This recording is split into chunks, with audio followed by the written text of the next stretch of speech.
Hello प्यारे बच्चों, कैसे हैं आप बच्चों। क्वेश्चन पेपर की प्रैक्टिस सीरीज में आज हम आपके लिए सेकंड मॉड्यूल लेकर आए हैं। मुझे ऐसा लगता है बच्चों कि आपने हमारा पहला मॉड्यूल देखा होगा और वो प्रैक्टिस सेट आपके लिए काफ़ी यूजफुल भी रहा होगा। बच्चों, कोई भी सब्जेक्ट छोटा बड़ा नहीं होता और हमें सभी सब्जेक्ट का सेम इंपॉर्टेंस देना चाहिए। मुझे लगता है बच्चों, अगर आप 30 मिनट्स भी टाइम रोज आप अपने कंप्यूटर एप्लीकेशन के लिए निकालते हैं तब भी आप बहुत अच्छा नंबर ला सकते हैं। बस थोड़ी सी कंसिस्टेंसी मेंटेन करके रखिएगा। ऐसा ना हो कि आज आपने पढ़ लिया और कल की डेट में आपने उसको इग्नोर कर दिया। ठीक है, थोड़ी सी कंसिस्टेंसी मेंटेन करके रखेंगे तो मुझे ऐसा लगता है कि आप बहुत अच्छा नंबर ला सकते हैं। ठीक है, क्योंकि अब हमारे पास बहुत ज़्यादा टाइम नहीं बचा हुआ है, तो हमारे पास अब जो भी टाइम बचा हुआ है उसको हमें अच्छे से यूटिलाइज करना है और हम आपके साथ बिल्कुल लगे हुए हैं और हम चाहते हैं कि आपका नंबर अच्छे से अच्छा आए। तो चलिए बच्चों, शुरू करते हैं।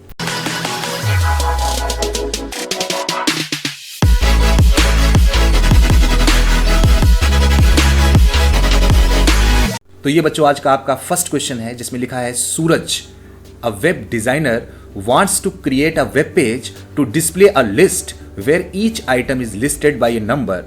Which type of list he should use? Explain the role of start and type attributes. बच्चों, सूरज एक वेब डिजाइनर है जो एक लिस्ट बनाना चाहता है।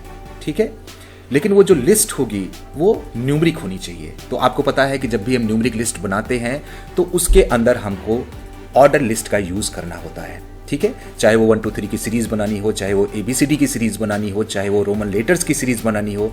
आपको बच्चों अच्छे से पता है कि जब भी ऐसा सीक्वेंस आप डिजाइन करते हो तो वहां पे हम ऑर्डर लिस्ट का यूज करते हैं। ठीक है, इसके बाद बच्चों ध्यान से देखिए, लिखा है नीचे explain the role of start and type attributes. तो बच्चों स्टार्ट और टाइप एट्रीब्यूट्स को हम एक एग्जांपल के थ्रू समझे तो मुझे लगता है आप बहुत अच्छे से समझ पाएंगे। तो चलिए अपने टेक्स्ट एडिटर पे चलते हैं और वहां पे एक प्रैक्टिकल के थ्रू दिखाते हैं किस तरीके से स्टार्ट और टाइप एट्रीब्यूट काम करता है। बच्चों यहाँ पे ध्यान से देखिएगा, एक एग्जांपल हम आपके लिए लेकर आए हैं। इस एग्जांपल के अंदर आप बहुत ध्यान से देखिएगा कि बॉडी के नीचे मैंने यूज किया है OL टैग का और OL के अंदर मैंने लिखा है type equal to small a, start equal to 5, है ना। और यहाँ पे ध्यान से देखिएगा जो हमारा आउटपुट आ रहा है उसमें EFG की सीरीज बन रही है। ठीक, तो टाइप के अंदर मैंने A लिखा है, इसका मतलब अल्फाबेट आपको यूज करना है वो भी स्मॉल लेटर का, लेकिन शुरू कहां से करना है वो आपने लिखा है स्टार्ट इक्वल टू 5। बच्चों एक चीज ध्यान रखिएगा, स्टार्ट के अंदर हमको हमेशा नंबर को ही पास करना होता है। यहाँ पे कभी कैरेक्टर मत पास करिएगा। ठीक है, क्योंकि यहाँ पे हमेशा हमको न्यूमेरिक वैल्यू को ही पास करना होता है। तो यहाँ पे जब आपने 5 लिखा है तो आप देख सकते हैं स्क्रीन के ऊपर आपकी EFG की सीरीज बन गई है, क्योंकि आप अपने फिंगर पे काउंट करेंगे तो 5वें नंबर पे हमारा E अपने आप आ जाता है। ठीक है, अगर यहाँ पे बच्चों आप रोमन लेटर को यूज करते हो, जैसे सपोज मैंने यहाँ पे टाइप किया कैपिटल I और यहाँ पे देखिए 5 नंबर ही सपोज है और इसको बच्चों मैंने सेव किया और सेव करने के बाद जैसे रिफ्रेश किया आप यहाँ पे देख सकते हैं कि यहाँ पे 5 6 7 की सीरीज बन गई। ठीक है, या अगर आप बच्चों यहाँ पे 1 टाइप कर देते हो और 1 टाइप करने के बाद अगर आप यहाँ पे सेव करके इसको रिफ्रेश कर देते हो तो यहाँ पे देखिए ध्यान से 5 6 7 की सीरीज बन गई। ठीक, तो यहाँ पे क्या हो रहा है कि टाइप के अंदर आप ये डिफाइन करते हो कि हमको क्या अपने स्क्रीन के ऊपर दिखाना है और स्टार्ट का मतलब ये होता है कि स्क्रीन पे हमको जो दिखाना है वो कहाँ से शुरू करना है। ठीक है, तो चलते हैं बच्चों हमारे नेक्स्ट क्वेश्चन की तरफ। यहाँ पे आप ध्यान से देखिए, लिखा है write the HTML code to generate the following output. बच्चों यहाँ पे आप ध्यान से देखेंगे तो आपको ये दिख रहा होगा कि एक पैराग्राफ है। बच्चों अगर यहाँ पे ध्यान से देखें तो यहाँ पे कुछ टॉपिक्स आपको नजर आ रहे होंगे और इस टॉपिक के अंदर आपको उसका डिस्क्रिप्शन भी लिखा हुआ दिख रहा होगा। ठीक है, जैसे यहाँ पे दिख रहा है बैंक और बैंक के सामने एक उसका डिस्क्रिप्शन दिख रहा है। उसके नीचे और आते हैं तो ग्रोसरी स्टोर लिखा है, उसके नीचे भी कुछ डिफाइन किया गया है। और नीचे आते हैं तो यहाँ पे लिखा है गैस स्टेशन और उसके नीचे भी कुछ चीज़ें डिफाइन की गई हैं। अगर इस फॉर्मेट को आप अपने वेब पेज के अंदर ऐसे दिखाना चाहते हो तो इसकी कोडिंग हम कैसे करेंगे। ठीक है, तो आइए चलते हैं टेक्स्ट एडिटर की तरफ और इसको भी हम प्रैक्टिकल के थ्रू अच्छे समझ लेते हैं कि अगर इसको हमको अपने वेब पेज में दिखाना है तो इसको हम कैसे दिखाएंगे। बच्चों यहाँ पे ध्यान से देखिएगा, लिखा है doc type HTML head title web page title close head close body. Body के नीचे बच्चों ध्यान से देखिएगा, यहाँ पे मैंने यूज किया है DL टैग। आपको पता है DL का फुल फॉर्म होता है डिस्क्रिप्शन लिस्ट और डेफिनेशन लिस्ट। DL टैग का यूज करते हैं किसी भी पैराग्राफ को डिस्प्ले कराने के लिए। आप टॉपिक और पैराग्राफ को एक साथ एक सीक्वेंस में बार बार जनरेट कराना चाहते हैं तो ऐसी कंडीशन में हम लोग यूज करते हैं DL टैग का। देखिए हमारा पहला टॉपिक बच्चों कौन सा है इसमें, बैंक है। ठीक है, तो बैंक को मैंने डिफाइन किया डीटी का यूज करके। यहाँ पे आप देख सकते हैं, यहाँ पे मैंने यूज किया है डीटी बैंक और डीटी को क्लोज किया है, तो यहाँ पे देखिए ये बैंक डिस्प्ले हो गया। ठीक है, और बच्चों यहाँ पे ध्यान से देखिए इसका जो डिस्क्रिप्शन है इसके लिए मैंने यूज किया है यहाँ पे डीडी का, और डीडी के बाद मैंने उसका डिस्क्रिप्शन यहाँ पे दिया है और लास्ट में डीडी को मैंने क्लोज किया, और जैसे डीडी को क्लोज किया है तो इसका डिस्क्रिप्शन यहाँ पे आपके स्क्रीन के ऊपर यहाँ पे डिस्प्ले हो गया। ठीक है, ऐसे ही हमारा जो सेकंड टॉपिक था ग्रोसरी स्टोरी, उसके लिए फिर से मैंने यहाँ पे डीटी का यूज किया, ग्रोसरी स्टोरी लिखा और लास्ट में डीटी को क्लोज किया, तो ग्रोसरी स्टोरी यहाँ पे डिस्प्ले हो गया। ठीक है, ऐसे ही a place to purchase food को आपको यहाँ पे डिफाइन करना है, तो इसके लिए बच्चों यहाँ पे ध्यान से देखिए मैंने दोबारा डीडी का यूज किया, a place to purchase food लिखा और यहाँ पे मैंने डीडी को क्लोज कर दिया। ठीक है, लास्ट में आप देखिए गैस स्टेशन लिखा है, इसके लिए फिर से मैंने डीटी को यूज किया और डीटी के अंदर लिखा गैस स्टेशन, डीटी क्लोज किया और लास्ट में डीडी लिखने के बाद इसका जो डिस्क्रिप्शन है वो यहाँ पे मैंने डिफाइन किया और डिफाइन करने के बाद डीडी को मैंने क्लोज कर दिया और लास्ट में बच्चों यहाँ पे डीएल टैग को मैंने क्लोज कर दिया। तो बच्चों एक चीज ध्यान रखिएगा कि जब आपका डिस्क्रिप्शन पूरी तरीके से कंप्लीट हो जाए तब लास्ट में डीएल टैग को क्लोज करेंगे। डीएल को कभी भी बीच में मत क्लोज करिएगा क्योंकि सीक्वेंस आपका डिस्टर्ब हो जाएगा। ठीक है बच्चों, जो भी यहाँ पे टर्म्स हैं वो आपको ध्यान से देखना है, डीटी लगा के लिखते हुए चले जाना है और लास्ट में डीएल टैग को क्लोज कर देना है। तो यहाँ पे बच्चों ध्यान से देखिए हमारा जो नेक्स्ट क्वेश्चन है, observe the following table and write the HTML code to generate it. बच्चों यहाँ पे ध्यान से देखिए आपके लिए एक टेबल हम लेकर आए हैं, इस टेबल को आपको डिजाइन करना है। तो इसको बनाने के लिए सबसे अच्छा तरीका ये है कि हम आपको सीधे अपने टेक्स्ट एडिटर की तरफ लेके चलते हैं और वहाँ पे इसको हम डिजाइन करके दिखाते हैं कि अगर इस तरीके का कोई टेबल आपको एग्जाम में मिलता है तो इसको हम कैसे बनाएंगे। बच्चों इस एग्जाम्पल को ध्यान से देखिए, इस एग्जाम्पल के अंदर बच्चों आज मैंने CSS को भी इंक्लूड किया है, तो इसको हम अच्छे से समझते हैं कि इसको हम कैसे बनाएंगे। तो यहाँ पे देखिएगा लिखा है doc type HTML head title web page title close. बच्चों इस पेज का जो हमारा टाइटल है उसका नाम वेब पेज है और उसके नीचे बच्चों मैंने यूज़ किया है स्टाइल का, क्योंकि मैंने इसके अंदर इंटरनल CSS को यूज़ किया है। ठीक है, तो यहाँ पे और नीचे आते हैं तो देखिए लिखा है टेबल THTD, क्योंकि TH और TD के अंदर भी हम चाहते हैं कि हमारा जो बॉर्डर है वो डिस्प्ले होना चाहिए। तो यहाँ पे देखिए मैंने TH और TD को भी यूज़ कर लिया है। बॉर्डर कैसा होगा यहाँ पे देखिए मैंने डिफाइन किया है, बॉर्डर 2 पिक्सल का होगा, सॉलिड बॉर्डर बनेगा और नीचे देखिए मैंने ब्लैक यूज़ किया है। ठीक है, तो ये ब्लैक कलर का बॉर्डर बना हुआ है, 2 पिक्सल का बॉर्डर है और सॉलिड लाइन का बॉर्डर बना है। ठीक है, और बॉर्डर को बच्चों मैंने कोलैप्स कर रखा है, देखिए यहां लिखा है बॉर्डर कोलैप्स। बच्चों आपने देखा होगा कि जब भी आप HTML के अंदर कोई टेबल बनाते हैं तो बाय डिफॉल्ट उसके अंदर 2 पिक्सल का गैप होता है, थोड़ी सी स्पेस आपको दिख जाती है। ठीक है, हम चाहते हैं कि यहाँ पे कोई स्पेस न दिखे, इसलिए मैंने बॉर्डर को कोलैप्स कर रखा है। ठीक, और नीचे बच्चों हम आते हैं तो देखिए यहाँ पे मैंने स्टाइल को क्लोज किया, हेड को क्लोज कर दिया है, उसके बाद मैंने बॉडी यूज़ किया है और बॉडी के नीचे बच्चों ध्यान से देखिए तो मैंने यहाँ पे टेबल का यूज़ किया है और टेबल के नीचे बच्चों यहाँ पे TR का यूज़ किया है, क्योंकि अपने टेबल के अंदर हमको फर्स्ट रो इंसर्ट करनी थी, इसलिए मैंने यहाँ पे TR का यूज़ किया। ठीक है, और TR के नीचे आते हैं तो यहाँ पे बच्चों ध्यान से देखिएगा मैंने लिखा है TH rowspan equal to 2 serial number TH close. अब बच्चों अगर आप अपने टेबल को ध्यान से देखें तो इस सेल के अंदर यहाँ पे 2 रो हमारी मिक्स हुई है।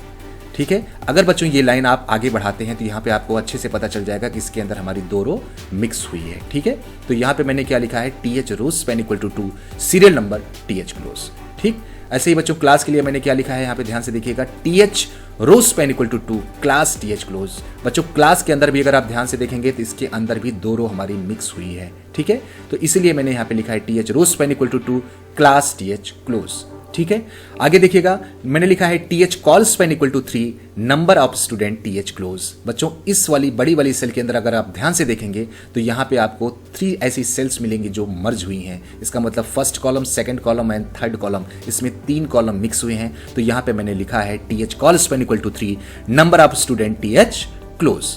ठीक है, और नीचे बच्चों आते हैं तो यहाँ पे हमें सेकंड रो के लिए एक नया TR ओपन करना था, तो मैंने एक दूसरा TR यहाँ पे ओपन किया है और इस TR के थ्रू मैंने एक नई रो इंसर्ट किया है। तो इसके अंदर आप देख सकते हैं इंग्लिश, हिंदी और मैथ्स हमको दिखाना था, तो यहाँ पे आप देख सकते हैं मैंने यूज किया TH English TH close, TH Hindi TH close, TH maths TH close and TR close.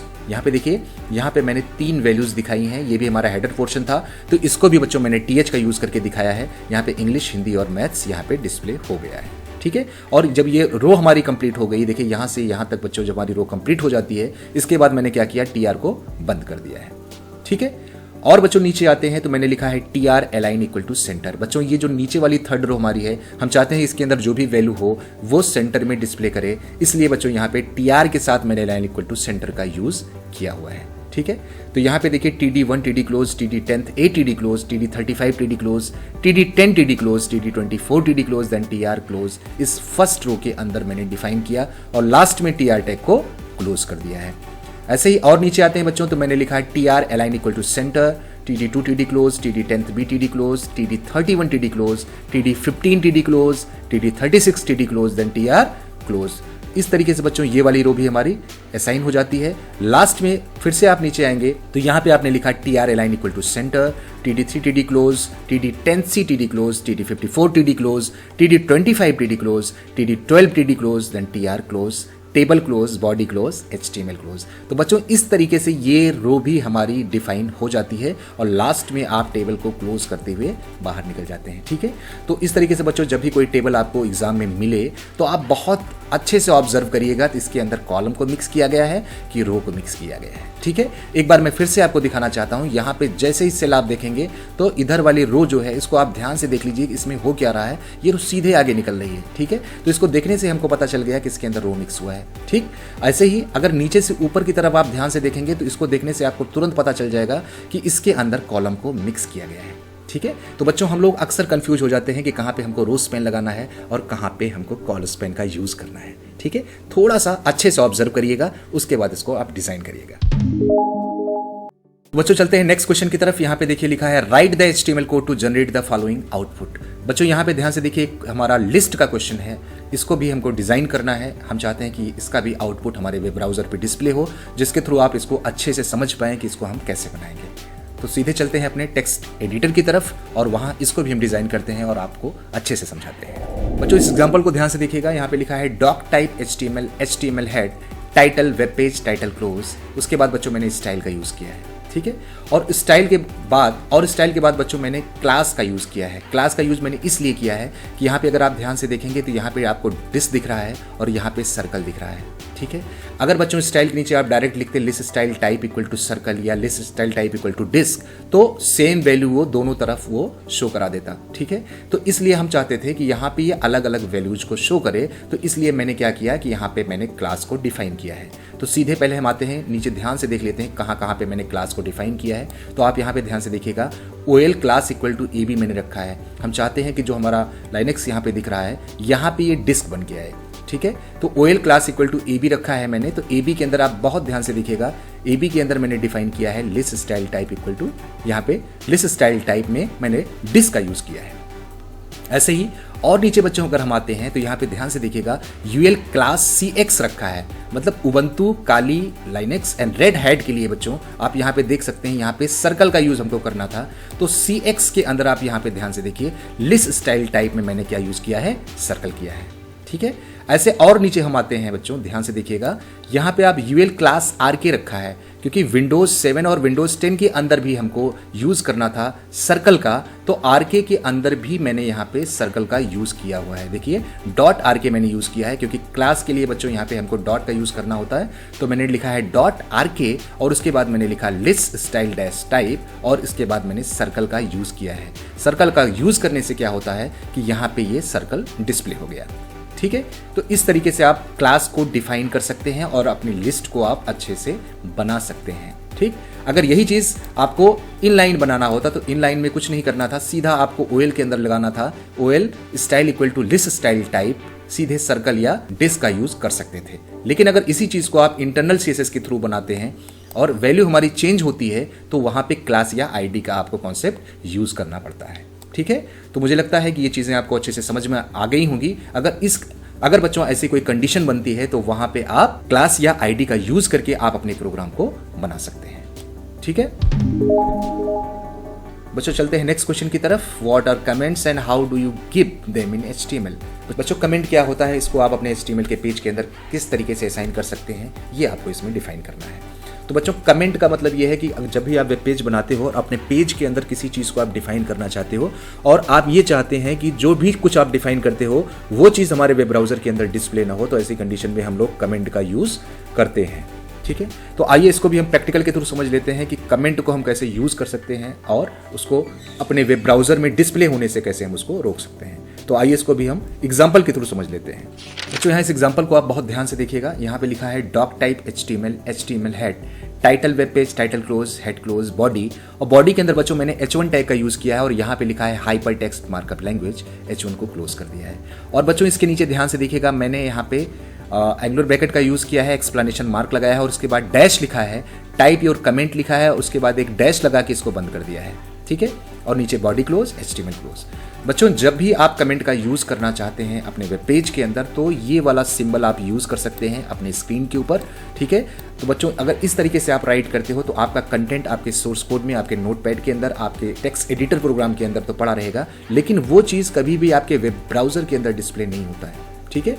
तो ये चीज़ हमारे लिए यूज़फुल होता है। किसी भी चीज़ को आप डिफाइन करना चाहते हो, किसी भी टैग के बारे में, किसी भी टॉपिक के बारे में कुछ एक्सप्लेन करना चाहते हो अपने सोर्स कोड के अंदर, तो यहाँ पे बहुत अच्छे से एक्सप्लेन कर सकते हो। वो फ्यूचर के लिए आपके लिए बहुत ज़्यादा यूज़फुल होता है, लेकिन वो चीज़ कभी भी आपके प्रोग्राम को डिस्टर्ब नहीं करता है, आपके पेज को डिस्टर्ब नहीं करता है और वो कभी भी आपके पेज के अंदर डिस्प्ले नहीं होता है, ठीक है। तो आशा करता हूँ बच्चों कि आज का हमारा ये जो प्रैक्टिस सेट है आपके एग्जाम के लिए काफ़ी यूज़फुल होगा। तो मिलते हैं नेक्स्ट वीडियो में एक नए टॉपिक के साथ, तब तक के लिए take care, thanks for watching, वंदे मातरम।